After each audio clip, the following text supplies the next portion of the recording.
Kami bersyukur Tuhan karena Engkau kembali mengumpulkan kami di tempat ini untuk bisa beribadah bersama-sama. Terima kasih Tuhan, anugerah-Mu begitu besar. Dan kami di dalam momen-momen ini mau terus memiliki hati yang diperlengkapi, hati yang disiapkan untuk bisa merenungkan setiap pemberitaan firman Tuhan yang Tuhan mau berikan. Di dalam momen ini khususnya hari Minggu ini, 1 minggu sebelum kami memasuki masa-masa Jumat Agung dan Paskah, kiranya Engkau mengurapi setiap kami dengan firman-Mu yang semakin berlimpah. Tuhan tolong supaya setiap kami punya hati yang disiapkan. Menuju Paskah kami bisa punya hati yang terus menerus mau mencari Tuhan. Dan disitulah kami bisa semakin menikmati betapa berharganya kematian dan kebangkitan Yesus yang diberikan bagi setiap kami. Kami bersyukur karena darah anak-Mu Yesus Kristus tercurah atas kami dan kematian anak-Mu Yesus Kristus lain memperdamaikan dunia ini. Kami memohon belas kasihan Tuhan, kiranya Tuhan yang menuntun kami sekali lagi pada sore hari ini supaya firman Tuhan memberikan kekuatan bagi setiap kami. Tolonglah kami ya Tuhan, kiranya Tuhan yang membukakan hati kami. Hanya di dalam nama Tuhan Yesus kami bersyukur, kami berdoa. Amin. Silakan duduk Bapak Ibu semua. Ya, kita akan memasuki perenungan kelanjutan dari yang selama ini kita terus renungkan. Sebelum kita memasuki perenungannya, kita ketika melihat berita hari ini, seperti Bapak Ibu pasti di mana-mana dengar gitu ya tentang perang. Sangat mudah bagi kita untuk berpikir dunia ini sepertinya sedang meluncur semakin lama semakin menuju kehancuran. Kita melihat kengerian perang gitu ya. Mulai dari peperangan itu sendiri, lalu kita melihat dampaknya merembet ke bidang ekonomi. Kita juga sekarang khawatir dengan adanya krisis-krisis sumber daya, misalnya minyak dan lain sebagainya, bahan bakar. Mungkin mulai ada institusi-institusi tertentu yang berusaha melakukan penghematan dan lain sebagainya. Gereja juga hidup di tengah dunia, tidak pernah kebal dengan semua krisis di tengah-tengah dunia kita. Kita itu adalah gereja yang katakanlah menderita bersama dengan dunia. Anak-anak Allah tidak luput dari setiap air mata di dalam kehidupan kita. Minimal sekali, contoh paling sederhana gitu ya. Kita di tengah-tengah gereja ini sedang merencanakan sebuah program TKN itu ya untuk KKR Paskah di SMP Sekota Malang. Itu pun ada isu-isu untuk guru-guru di SMP Kota Malang ini mulai berdiskusi, apa jangan-jangan ini nanti di masa-masa bulan April itu anak-anak dan guru-guru mau didorong supaya lebih banyak pakai sepeda atau kendaraan umum supaya menghemat BBM, jadi tidak terjadi krisis gitu. Akhirnya itu berdampak bagi pelayanan-pelayanan yang sedang direncanakan. Itu minimal sekali. Belum lagi kalau kita menghadapinya secara langsung. Saya tidak tahu Bapak Ibu mengalami langsung atau tidak setiap dampak dari peperangan yang terjadinya, ya mungkin katakanlah di Timur Tengah sana. Di tengah segala kekacauan itu kita mungkin mulai berpikir dan bertindak seolah-olah, oh ini kan urusannya para pimpinan lah, para pemimpin pemimpin politik, pemimpin negara, atau mungkin katakanlah elit ekonomi lah yang berkuasa dan lain sebagainya. Kita melihat sepertinya dunia ini ya makin tidak ada harapan di tengah-tengah keadaan yang makin lama makin kacau gitu ya.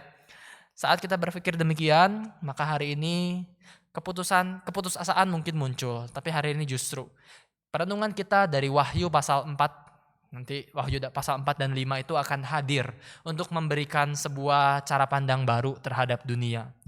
Bapak Ibu, di tengah segala penderitaan jemaat mula-mula pada waktu itu, Rasul Yohanes diajak untuk melihat dunia dengan cara pandang yang berbeda.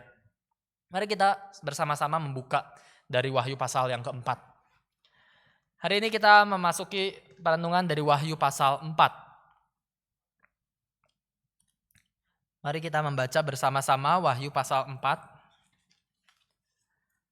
Kita pertama-tama membaca dulu ayat yang pertama sampai ayat yang ketiga. Kita melihat dulu ayat yang pertama sampai yang ketiga. Hari ini kita akan membahas seluruh pasal ini, tentu kita akan berusaha sederhanakan supaya tidak terlalu teknis. Tapi kita coba baca dulu Wahyu pasal 4 ayat 1 sampai 3. Saya akan bacakan ayat 1, Bapak Ibu boleh membaca ayat 2 dan kita baca ayat 3 bersama-sama. Wahyu pasal 4, LAI memberi judul ke-24 tua-tua dan keempat binatang. Kemudian daripada itu aku melihat, sesungguhnya sebuah pintu terbuka di sorga dan suara yang dahulu yang telah ku dengar berkata kepadaku seperti bunyi sangkakala, katanya, naiklah kemari dan aku akan menunjukkan kepadamu apa yang harus terjadi sesudah ini. Segera aku dikuasai oleh Roh dan lihatlah sebuah tahta terdiri di sorga dan di atas tahta itu. Dan dia yang duduk di tahta itu nampaknya bagaikan permata yaspis dan permata sardis, dan suatu pelangi melingkungi tahta itu gilang gemilang bagaikan zamrud rupanya. Sampai di sini dulu.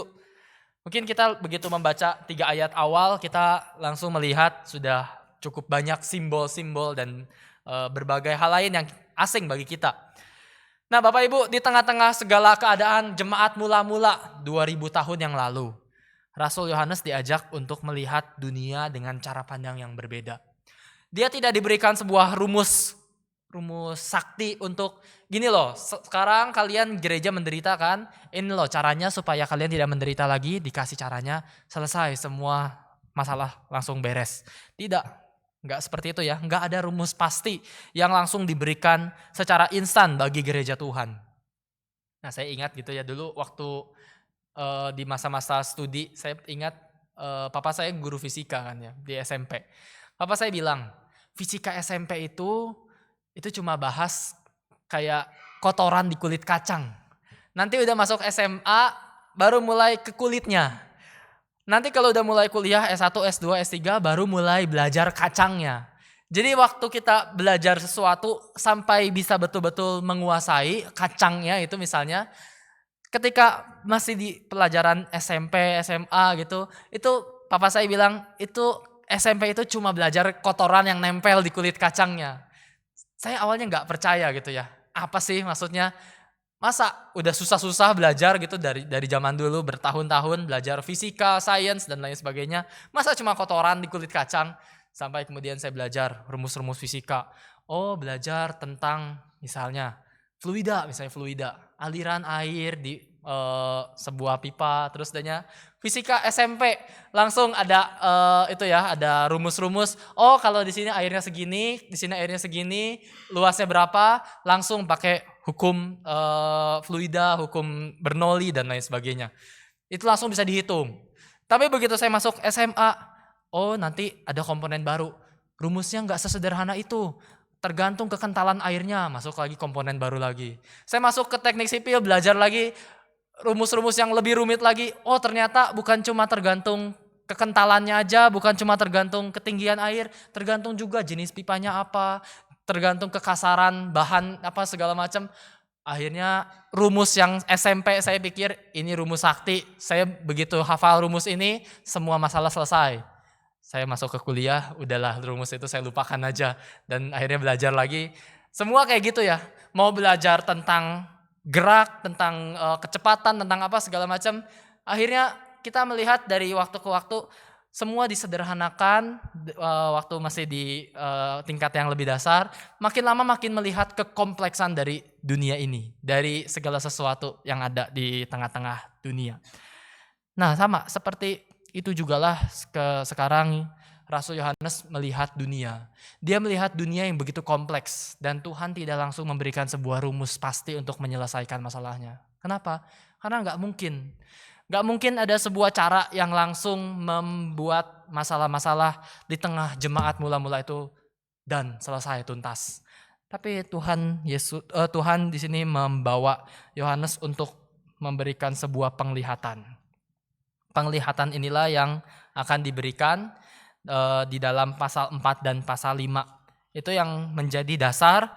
Kita harus melihat pasal 4 dan pasal 5 ini dengan cara yang benar karena ini sangat penting untuk memahami seluruh kitab Wahyu sampai akhir. Nah, Bapak Ibu mungkin ada yang baru pertama ikut eksposisi ini. Saya berikan sedikit strukturnya dulu ya supaya kita melihat apa yang kita sudah bahas. Boleh Mas Wan ditampilkan? Ini kurang lebih garis besar yang selama ini kita gali di dalam pembahasan-pembahasan di kebaktian umum yang ketiga. kita sudah membahas mengenai Wahyu pasal 1a pengantarnya. Lalu pasal 1b sampai pasal 3 kita sudah bahas tentang surat kepada 7 jemaat. Nanti pasal 4 dan 5 bahas tahta Allah dan anak domba. Lalu terus akan berlanjut sampai di pasal 22. Bapak Ibu, ini perjalanan yang panjang. Saya tidak tahu apakah setelah pasal 22 apakah Tuhan betul datang atau tidak. Tapi kalau saya pastikan jadi saya sesat nantinya. Tapi inilah yang akan kita pelajari dalam waktu ke depan supaya kita semua sadar. Apa sih sebetulnya yang kita bahas selama ini?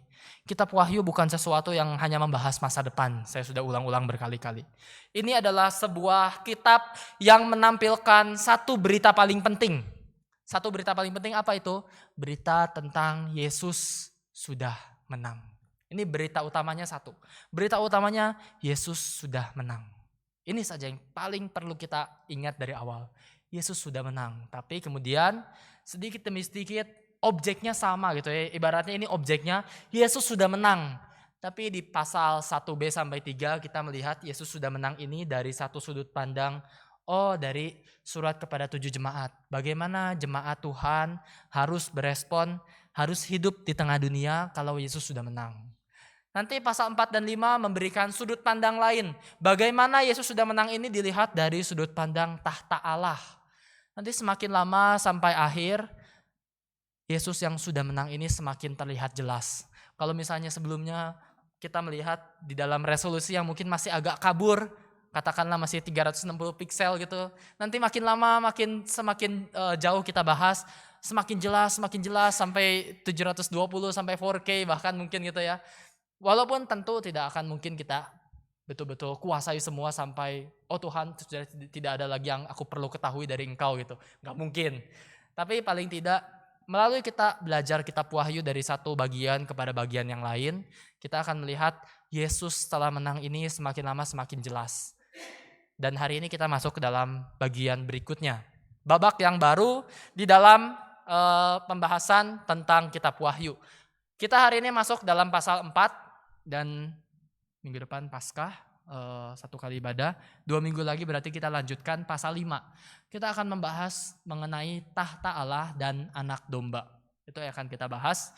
Selanjutnya nanti akan ada banyak hal-hal yang mungkin lebih asing lagi bagi kita ya. 7 materai, 7 sangkakala, pertempuran kosmik, 7 cawan, Babel, pertempuran akhir, dan terakhir Yerusalem baru. Itu yang akan kita bahas. Tapi hari ini kita memasuki sebuah perenungan dari Wahyu pasal 4 saja. Saya berikan tema sorga memuji Tuhan. Ada 3 hal yang hari ini kita akan melihat. Kenapa kita punya Allah yang layak dipuji? Kita akan melihat 3 hal. Allah yang layak dipuji karena pertama karena keindahannya, kedua karena kekudusannya, dan ketiga karena kekuasaannya. Itu yang akan dibahas di dalam seluruh pasal 4. Sekali lagi saya sampaikan outline-nya. Kita akan membahas 3 alasan kenapa Allah kita adalah Allah yang layak dipuji. Pertama karena keindahannya, kedua karena kekudusannya, dan ketiga karena kekuasaannya. Saya masuk ke dalam bagian yang awal, yang pertama. Allah layak dipuji karena keindahannya. Nah Bapak Ibu, kita melihat cerita dari kitab Wahyu ini ya. Bayangkan sedikit kita sedang menjadi di sudut pandang POV-nya Rasul Yohanes ya. Kita diasingkan di sebuah pulau Patmos. Sebuah pulau yang waktu itu terasing sekali. Tuhan Yesus memanggil 12 rasul. 12 rasul itu Yohanes adalah yang paling muda. Petrus yang paling tua, dikatakan penafsir percaya seperti itu. Petrus paling tua, sedangkan Rasul Yohanes paling muda. Di masa itu seluruh rasul-rasul yang lain sudah banyak yang mati martir.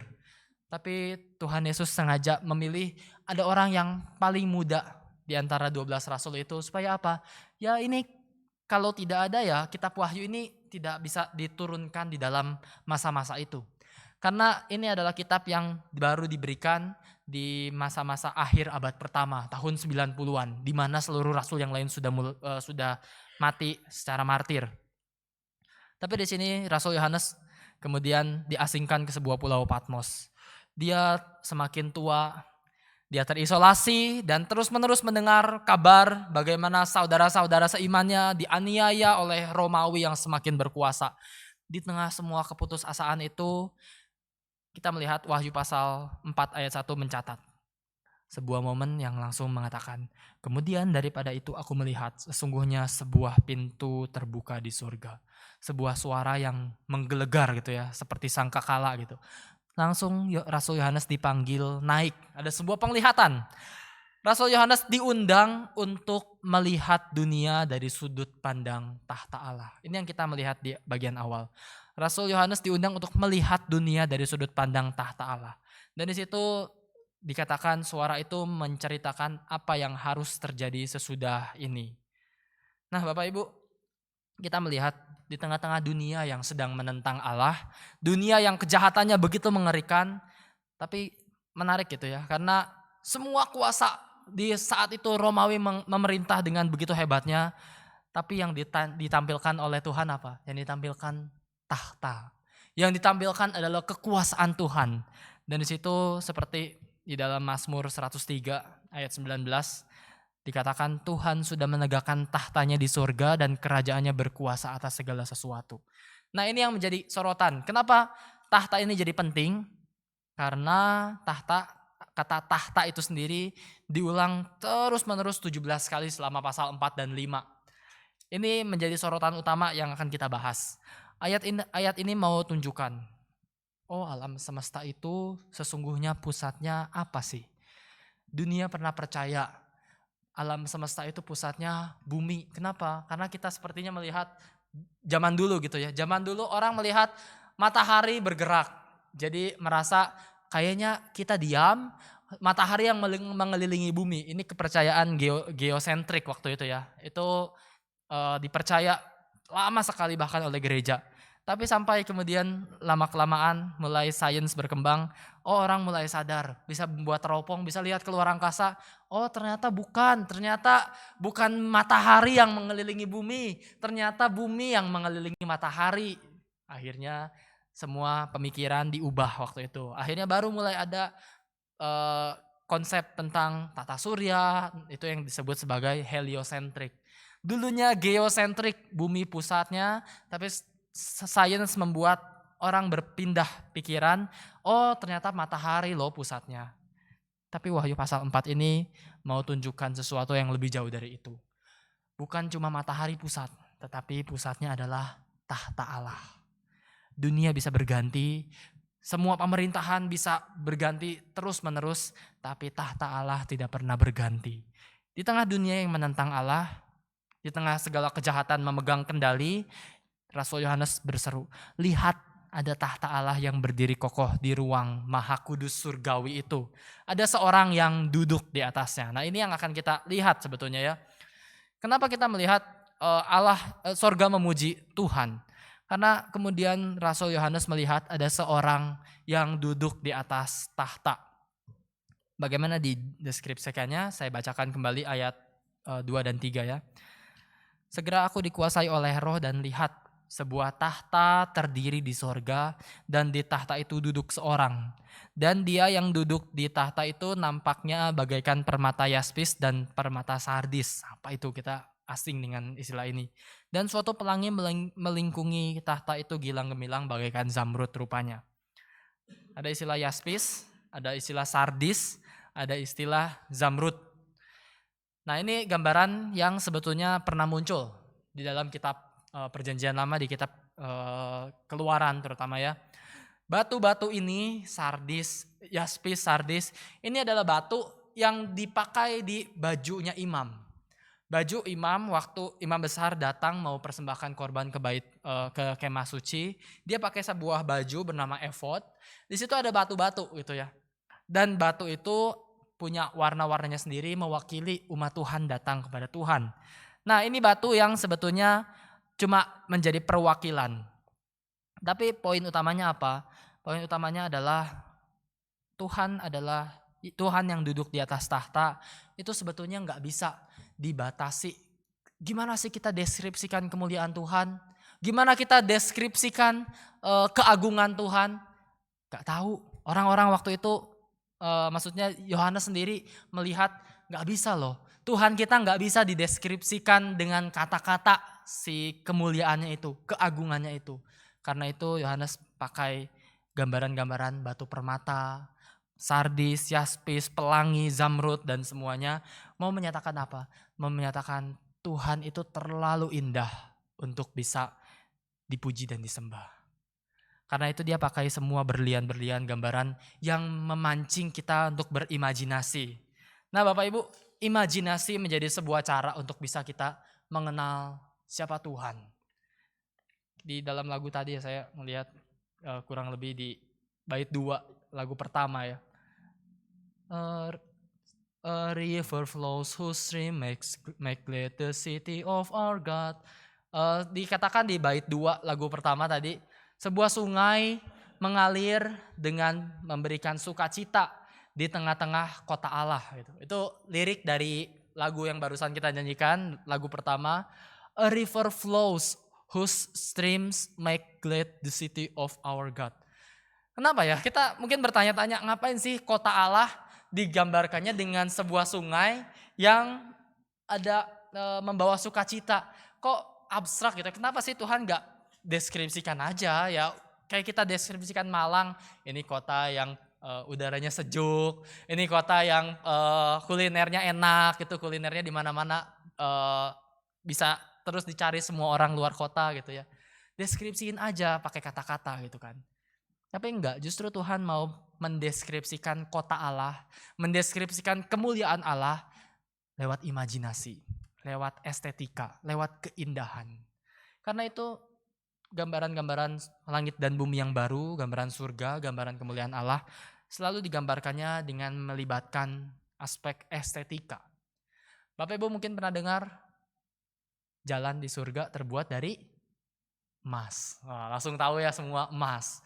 Dalam bayangan kita emas berarti wah nanti kita jadi orang-orang yang super kaya karena jalanan aja dari emas.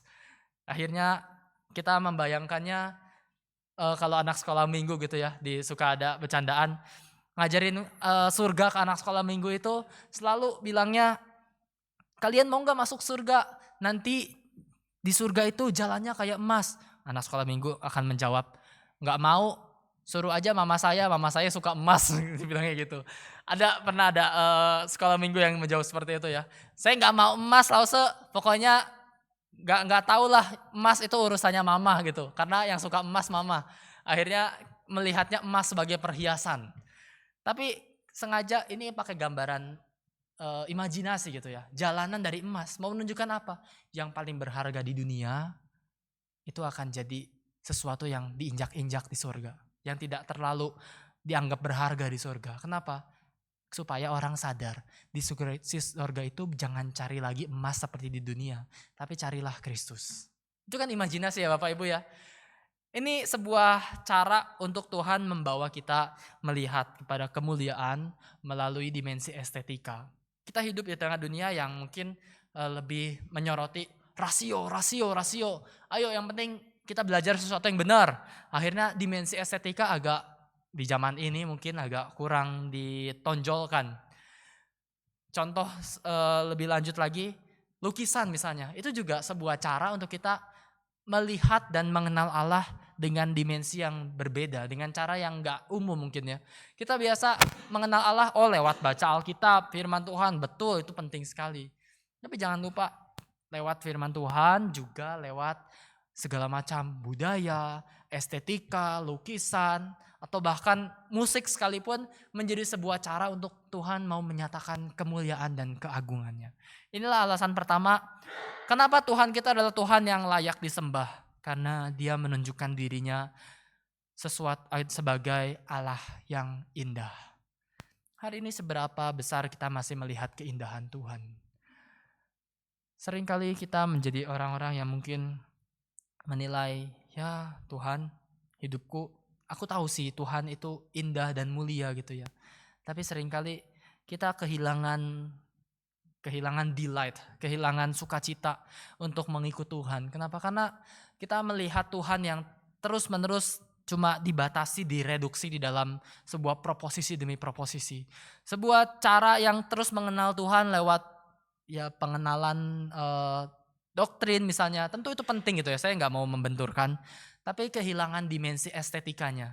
Bapak Ibu, sebuah lukisan nggak mungkin kita cuma nikmati di dalam cara ya seperti kita menikmati misalnya ilmu-ilmu eksak gitu ya. Kita bola mantul, kemudian kita menilai, oh pantulannya berapa, berarti ada koefisien reduksi segala macam gitu, kita bisa menghitung dengan ilmu-ilmu eksak, betul. Tapi di situ kita bisa lihat dimensi lain juga, oh pantulan itu nanti secara estetika itu menghasilkan apa dan lain sebagainya. Itu pun sesuatu yang beda kan cara menilainya. Nah ini juga cara pandang kita kepada Allah perlu kita perluas. Allah kita mau dikenal juga melalui keindahan. Mari kita melihat di dalam perenungan ini, melihat Allah yang juga menyatakan dirinya melalui keindahan. Karena itulah Rasul Yohanes menyatakan, siapa yang duduk di atas tahta, dikatakan hanya penjelasannya, dia yang nampaknya bagai permata yaspis, permata sardis. Sesuatu yang indah bagi orang-orang Israel pada waktu perjanjian lama. Dan dilanjutkan dengan kata, dan suatu pelangi melingkungi tahta itu gilang gemilang bagaikan zamrud rupanya. Artinya apa? Pelangi itu langsung banyak penafsir mengaitkan, pelangi langsung mengingatkan banyak pembaca mula-mula tentang kisah apa pelangi, Bapak Ibu pasti ingat ya, pelangi satu-satunya yang pernah terjadi adalah bagaimana busur Tuhan ditaruh di awan di dalam cerita pasca air bah. Pelangi mengingatkan mereka bagaimana Nuh lolos dari bencana. Pelangi mengingatkan mereka bagaimana bahtera itu membawa keselamatan. Dan sekarang pelangi di atas tahta mengingatkan, jadi langsung mengingatkan mereka, indah loh mengenal Tuhan. Kenapa? Karena Tuhan yang dikenal adalah Tuhan yang memberikan keselamatan. Seperti dulu Nuh diberikan keselamatan dan dia melihat pelangi atau busur Tuhan ditaruh di awan. Sekarang juga Yohanes diajarkan, lihatlah indah loh mengenal Tuhan karena Tuhan kita adalah Tuhan yang memberikan keselamatan.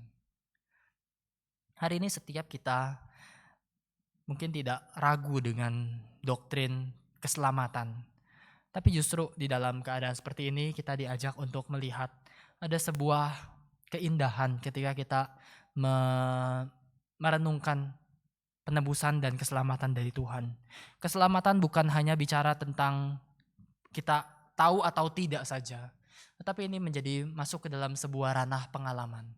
Pengetahuan, oke betul itu penting, tapi setelah itu pengetahuan perlu kita alami di dalam kehidupan kita hari lepas hari. Sebagai aplikasi supaya kita masuk ke dalam contoh yang lebih konkret. Mungkin di dalam kehidupan kita ada Bapak Ibu Saudara sekalian mungkin mengalami kehancuran bisnis, mungkin mengalami kebangkrutan, atau mungkin ya katakanlah ada pernah mengalami PHK dan lain sebagainya. Di dalam mata jasmani kita melihat, Tuhan kenapa penuh dengan musibah kehidupanku ini. Tapi Yohanes dibawa bukan hanya melihat dengan mata jasmaninya. Dia dibawa untuk melihat melalui sudut pandang tahta Allah. Dibawa untuk melihat dengan mata rohaninya. Secara mata jasmani dia akan melihat Kaisar Roma penuh menindas umat Tuhan.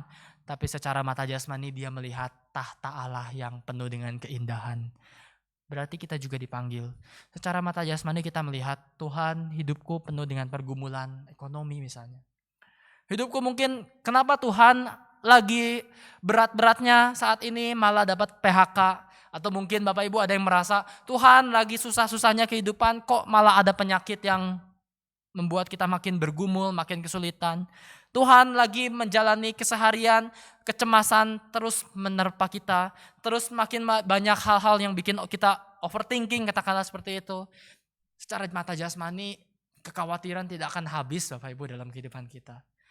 Tapi mari kita belajar seperti Rasul Yohanes untuk melihat dari mata rohani kita. Melihat kepada tahta Allah yang menyatakan pertama keindahan.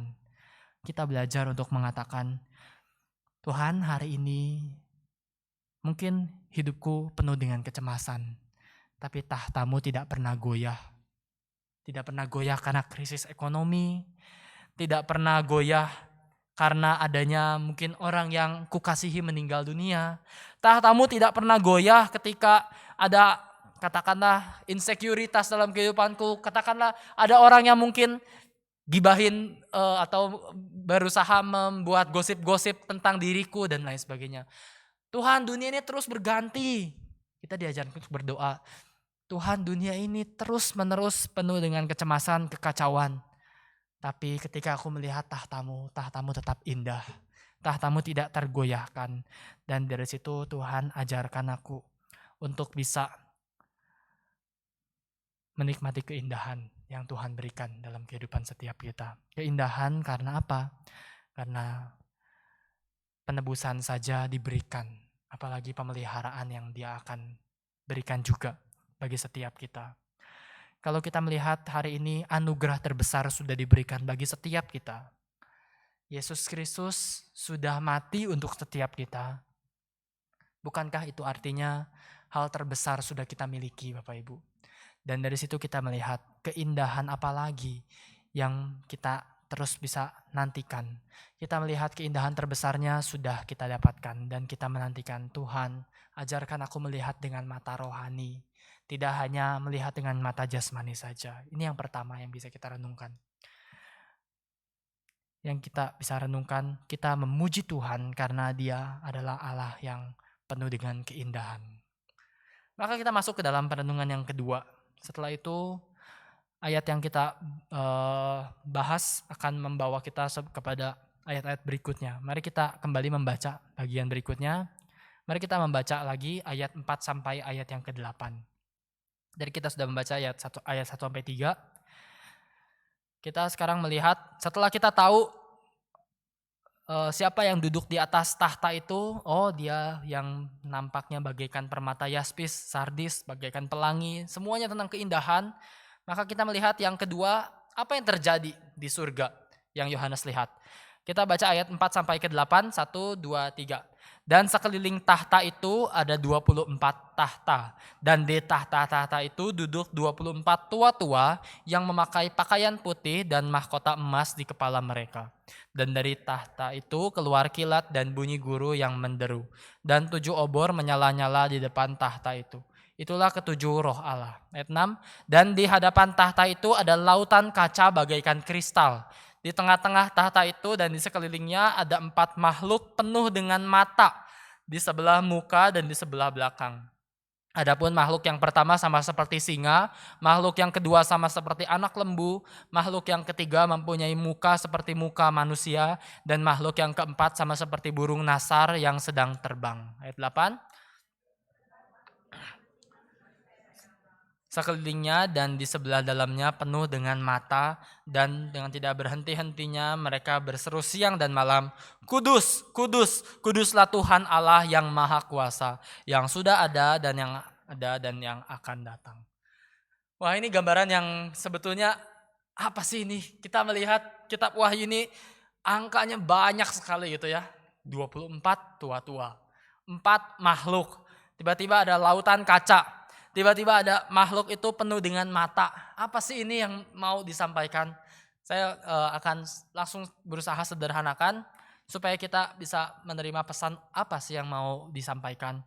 Maka yang kedua, kenapa surga semuanya memuji Allah? Tadi kita melihat yang pertama bicara tentang keindahan. Tapi yang kedua kita bicara tentang kekudusan. Apa yang dikatakan di ayat ini? Bapak Ibu, di ayat ini sekeliling itu ada 24 tua-tua.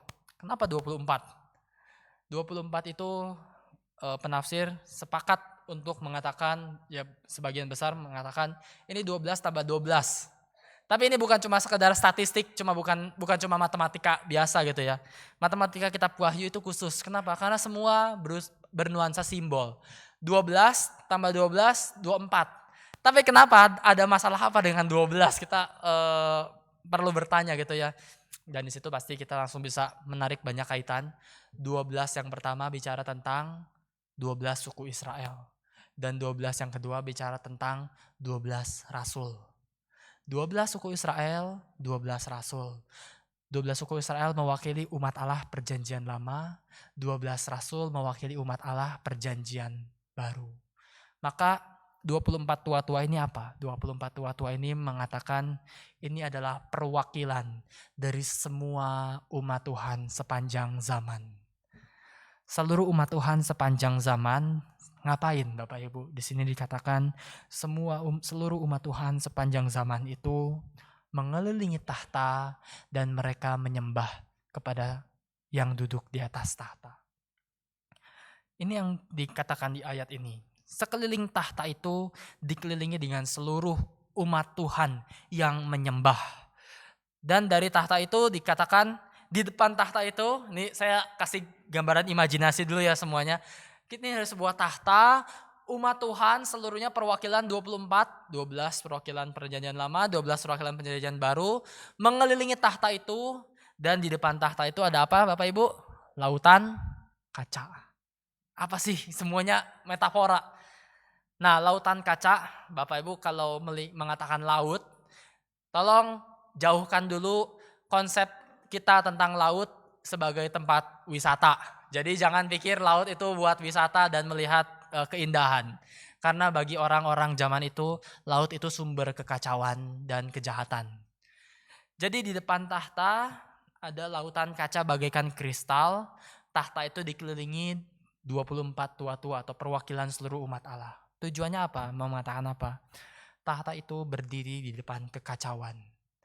Dan di sekeliling tahta itu umat Tuhan menyembah kepada Tuhan. Artinya adalah Tuhan sudah bertahta atau berkuasa mengatasi semua kekacauan. Inilah yang dikatakan tadi, Yesus sudah menang. Kenapa? Karena lautan kaca itu gak ada apa-apanya di hadapan Tuhan.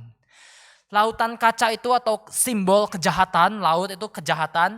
Kejahatan itu sudah tidak lagi berkuasa di depan Tuhan Yesus yang sudah menang sebagai Raja. Dan sekarang kita sebagai umat Tuhan dipanggil untuk menyembah Dia. Ini yang disampaikan gitu ya. 24 tua-tua mengelilingi tahta di depan lautan kaca. Artinya seluruh umat Tuhan menyembah kepada Kristus yang sudah menang mengalahkan maut. Ini yang disampaikan oleh Rasul Yohanes melalui penglihatannya. Dan disitulah kita kemudian melihat satu gambaran lagi terakhir ya. Ada 4 makhluk penuh dengan mata. Mengerikan sebetulnya kalau kita gambarkan secara visual gitu ya. 4 makhluk penuh dengan mata, satu seperti singa, anak lembu, ketiga seperti manusia, dan keempat seperti burung nasar. Aneh apa gitu ya, 4 binatang atau 3 binatang sama 1 manusia gitu, tapi dikatakan penuh dengan mata. Tolong kita jangan terlalu literal atau harafiah membayangkannya karena ini jadi terlalu mengerikan. Saya suka lihat gitu ya di Instagram, ada orang yang berusaha memvisualisasikan ini pakai AI. Akhirnya muncullah gambaran-gambaran yang sangat mengerikan dan menjijikan terutama gitu ya, karena mata semua gitu. Bentuknya singa sih, tapi mata semua. Ya, ini kan simbol ya Bapak Ibu. Jadi tujuannya apa mengatakan ini? Ini kita nggak bisa lepaskan dari gambaran-gambaran di dalam perjanjian lama. Dalam kitab Yehezkiel, terutama Yehezkiel 1 dan 10, Rasul Yohanes itu menggunakan gambaran 4 makhluk itu adalah sesuatu yang bernama kerubim. Bapak Ibu pernah dengar kerubim? Kerubim itu adalah gambaran yang seperti ukirannya ordo malaikat gitu ya. Malaikat yang paling tinggi statusnya, kastanya, yang ditempatkan di atas tabut perjanjian Tuhan. Nah, kerubim ini di dalam kitab Yehezkiel digambarkan punya 4 wajah, seperti singa, seperti lembu, seperti manusia, dan seperti burung elang. Nah, singa itu simbol dari kekuatan. Lembu itu singa itu dari kebuasan gitu ya. Lembu itu waktu itu orang banyak percaya tentang kekuatan. Manusia itu simbol hikmat. Dan burung itu penguasa di udara gitu kan. Ini 4 gambaran yang asing lagi. Tapi mau tujuannya apa? Semua yang paling berkuasa di tengah-tengah ciptaan itu ditempatkan untuk menyembah Allah. Jadi sekarang saya langsung simpulkan saja supaya kita yang sudah hilang jejak bisa mengikuti kembali. Kenapa dikatakan di tengah-tengah tahta itu ada 4 makhluk? Ini mau dikatakan, Tuhan mau mengatakan bahwa 4 makhluk itu simbol dari perwakilan seluruh ciptaan. Seluruh ciptaan sekarang menyembah Allah. Dan ada kata mata ini tujuannya apa? Ini adalah gambaran dari Allah Allah adalah Allah yang memantau seluruh apa yang terjadi pada ciptaannya. Jadi saya simpulkan lagi semua cerita ini, metafora ini. 24 tua-tua itu bicara tentang perwakilan umat Allah seluruh zaman. Menyembah mengelilingi tahta. Tahta itu ada lautan luas, berarti mengatasi atau mengalahkan kejahatan. Di tahta itu ada 4 makhluk penuh dengan mata. Artinya Tuhan mengetahui atau memantau seluruh hal yang terjadi pada ciptaannya. Nah, di sini poinnya apa? Allah kita adalah Allah yang tidak pernah meninggalkan kita sebagai umat Tuhan. Tapi Dia tetap adalah Allah yang harus disembah di dalam kekudusan. Karena semua gambaran ini akhirnya membawa kita untuk melihat sebuah konsep ibadah, Bapak Ibu. Ibadah adalah tempat di mana seluruh umat Tuhan datang bersama-sama untuk menyembah kepada Tuhan. Seperti 24 tua-tua itu, kita sekarang tiap hari Minggu beribadah kepada Tuhan. Datang dengan membawa seluruh beban hidup kita. Tetapi ketika kita datang beribadah kepada Tuhan, justru di dalam ibadah inilah Tuhan menyatakan bahwa Kristus sudah menang melawan setiap pergumulanmu. Kristus sudah menang melawan setiap kekhawatiranmu. Di depan tahta Allah itu ada lautan kaca. Dan lautan kaca itu berarti Yesus sudah mengalahkan semua hal yang mungkin membuat kita khawatir dan membebani setiap kehidupan kita. Maka dari itu ibadah menjadi sebuah panggilan yang Tuhan mau terus suarakan di dalam pasal 4 dan 5 ini.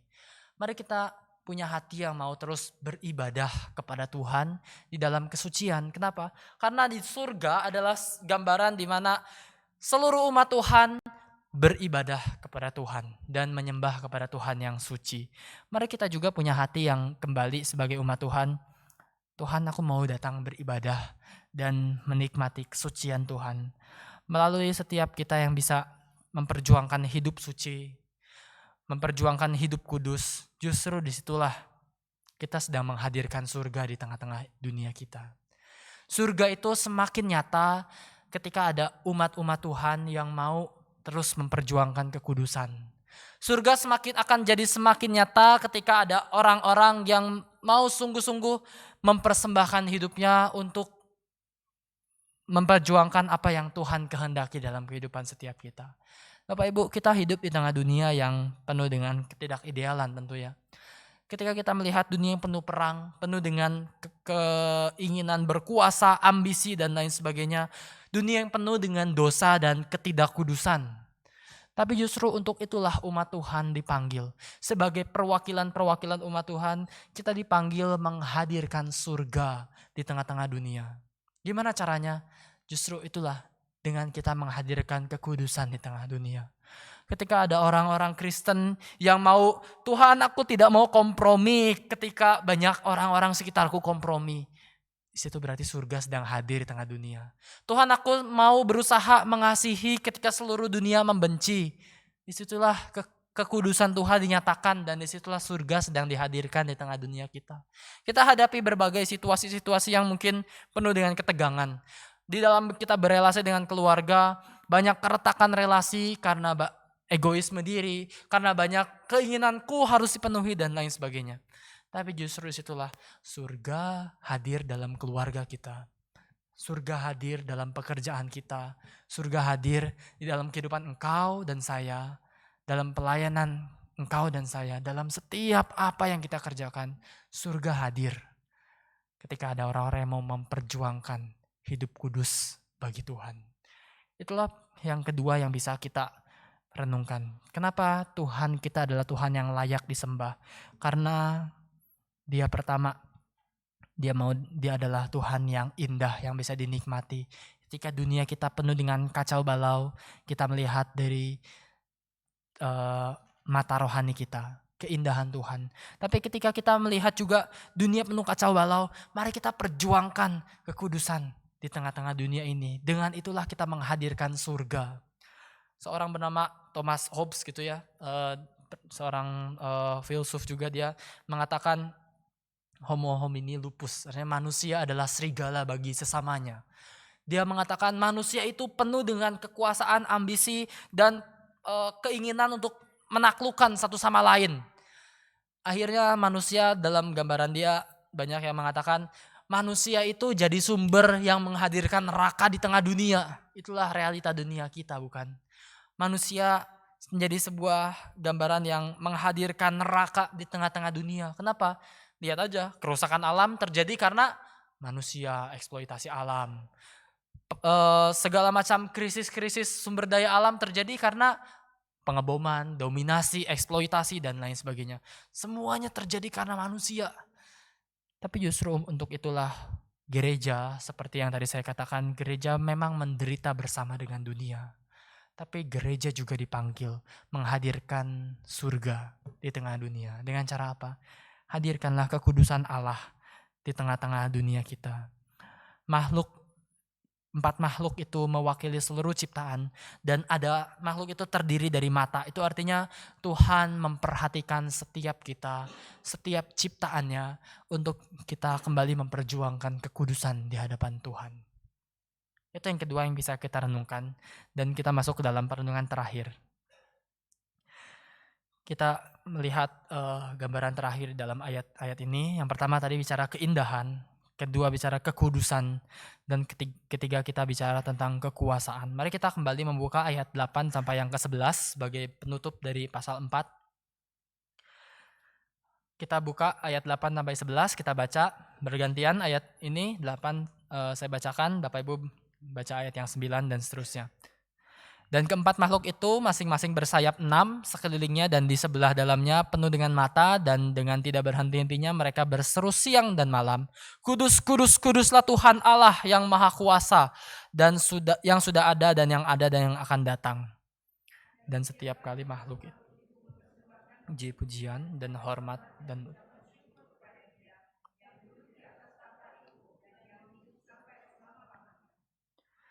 maka tersungkurlah ke-24 tua-tua itu di hadapan Dia yang duduk di atas tahta itu, dan mereka menyembah Dia yang hidup sampai selama-lamanya.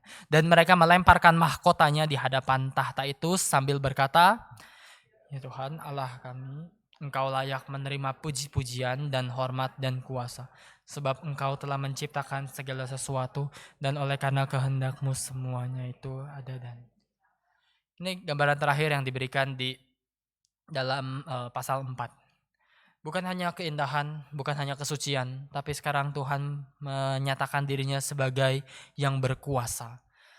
Bapak Ibu Saudara, di tengah segala kemegahan tahta dan lautan kaca itu, kita melihat 4 makhluk itu mewakili seluruh ciptaan, dan mereka tidak berhenti memuji kekudusan Allah. Termasuk dikatakan ada 6 sayap gitu ya, ini gambaran dari kitab Yesaya. Jadi nanti Bapak Ibu bisa coba baca-baca lagi Yehezkiel 1, Yehezkiel 10, dan Yesaya 6. Itu semua diambil, dan kemudian Rasul Yohanes dengan sangat briliannya dia menggabungkan semua gambaran yang mereka pahami dari Yehezkiel dan Yesaya itu untuk menggambarkan tahta Allah yang indah dan suci itu. Tapi kemudian di sini dikatakan mereka yang paling dekat di tahta melihat dengan sangat jelas seluruh dunia ini. Makin kita dekat kepada tahta Allah, makin kita melihat seluruh dunia ini segelap apapun terlihatnya, tapi kita melihat justru ada kehendak Allah dan hikmat daripada Allah yang berkuasa. Perhatikan apa yang terjadi setiap kali makhluk itu berseru gitu ya. Ayat 10 mengatakan setiap kali makhluk itu berseru, ayat 10, ke-24 tua-tua itu mewakili kita semua gitu ya. Umat tebusan Allah semuanya tersungkur, dan mereka langsung turun dari tahta, kan itu 24 tahta.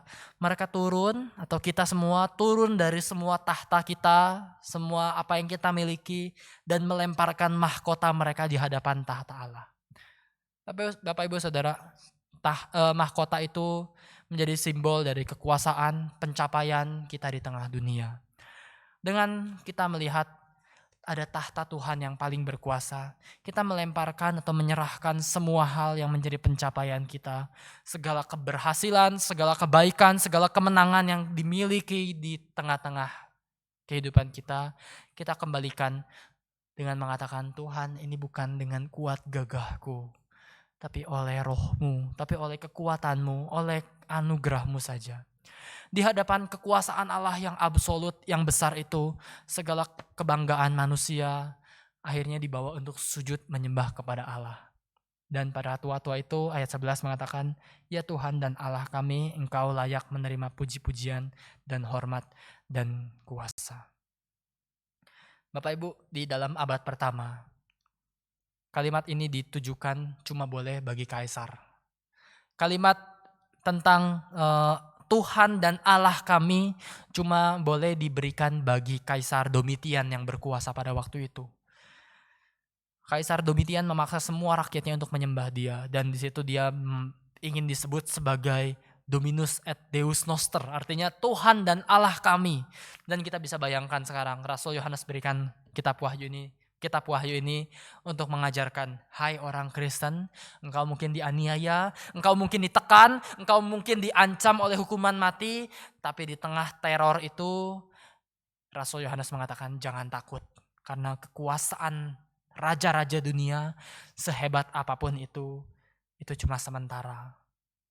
Tapi ada satu tahta yang kekal selama-lamanya, tahta Allah, yaitu satu-satunya yang layak dipanggil sebagai Tuhan dan Allah kami. Akhirnya pujian ini ditutup dengan mengatakan, sebab Engkau menciptakan segala sesuatu, karena kehendak-Mu semuanya itu ada dan diciptakan.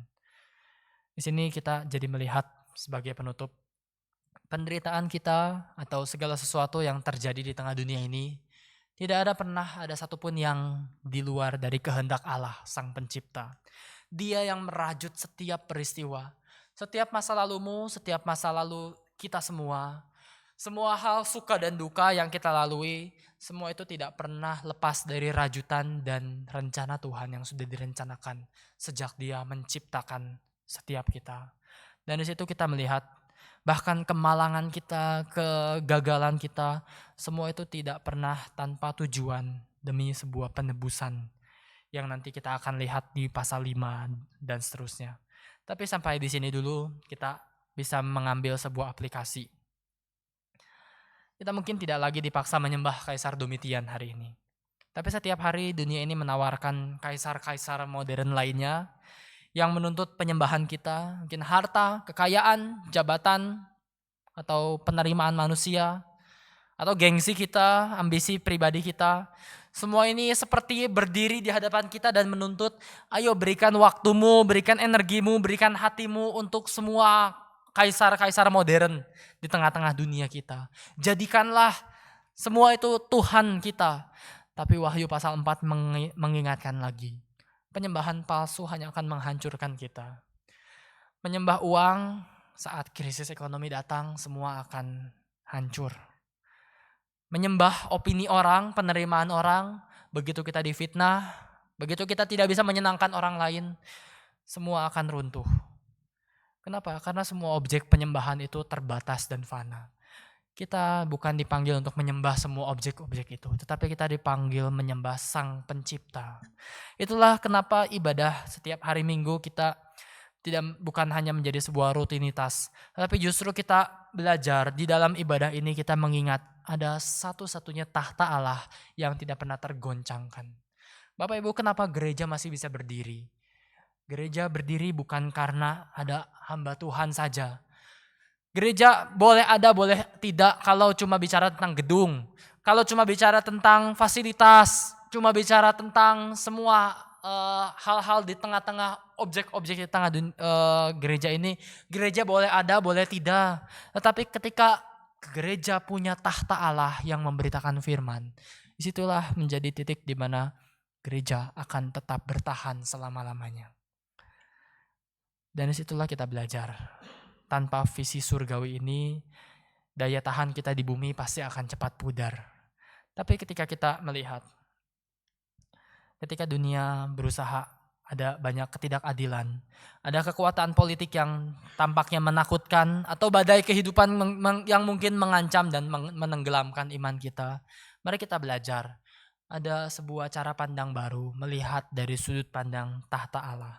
Tahta Allah di sorga kekal selama-lamanya, tidak pernah berubah oleh keadaan dunia. Tapi dia Allah yang pertama, kembali kita menyimpulkan, Allah yang indah. Dia Allah yang suci, dan dia Allah yang berkuasa. Dan di dalam momen ini kita dipanggil untuk menyembah dia. Nanti Wahyu pasal 5 akan menyatakan lebih lanjut, siapa Allah ini? Siapa yang duduk di atas tahta? Nanti Wahyu pasal 5 akan menyatakan, yang duduk di atas tahta itu akan memberikan gulungan.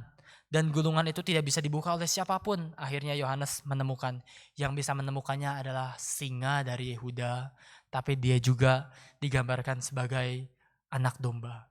Singa dan anak domba. Kenapa? Nanti kita 2 minggu lagi akan bahas sang singa dan sang anak domba. Tapi di sini saya berikan sedikit spoiler. Kenapa ada singa dan anak domba diberikan secara bersama-sama sebagai yang duduk di atas tahta? Karena itulah gambaran yang Yesus Kristus mau hadirkan. Yesus Kristus adalah simbol dari singa yang punya kuasa dan penuh dengan kekuatan. Tapi dia digambarkan sebagai anak domba yang lemah dan tidak berdaya. Karena justru dia menyatakan kekuasaannya melalui ketidakberdayaan dia dengan mati di kayu salib untuk menebus engkau dan saya.